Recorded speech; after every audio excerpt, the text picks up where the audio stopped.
Yeah, but I suppose so what I'm just saying though is that what we read there gives you a description, even explains like the practical use of something which is an imagery.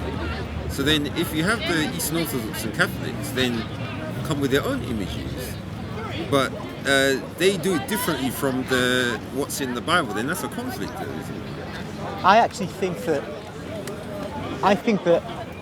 an artist can seek the inspiration of the Holy Spirit to inspire him to create great religious art. I think that's the testimony of Catholicism, Eastern Orthodoxy and Oriental Orthodoxy down the centuries. I don't think it's contrary to the Bible to be creative.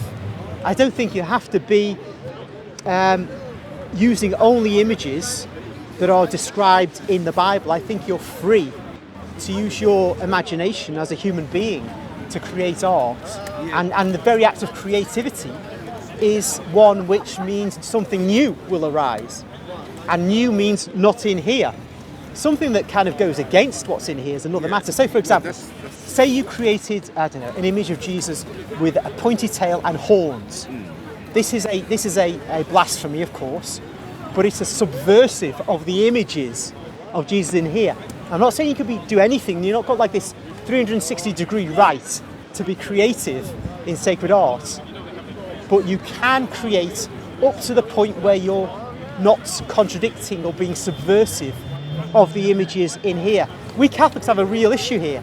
I think there is subversion in Catholic art. Since the 1960s, we've had art, so-called religious art, which is being favoured by some Catholics, which I think is subversive of the cross, subversive of the image of Jesus, subversive of our faith. And not just art, but architecture, subversive architecture of our churches. I know this will be unknown to you, but it is a real... So what you're saying, even though you weren't talking about this, is a very important issue for us. Subversion within art. You don't think that's gargoyles? No, not gargoyles. Gargoyles are fine because gargoyles are not actually... They're not like Christian animals. They're the little demonic creatures, aren't they? Yeah. Which in the medieval mind, the creative medieval mind, populated the invisible world. Yet they made them into stone so you could see what's in the invisible realm. That's their creative imagination, but it's not subversive. It's playful. I don't mind playfulness, but when you get certain kinds of images, like the one I suggested as a possibility, putting Jesus as Nobody's done that. I'm not saying that kind of thing's happened. But it is very important to say art cannot be, that phrase, you cannot have art for art's sake. In the West, the idea is, yes, art for art's sake, it's just fine. But for Catholics, art must be at the service of God and at the service of man's ultimate objective. So it can't be subversive of the true faith. You don't necessarily censor people, you might, but you don't necessarily. But you identify bad art in that sense.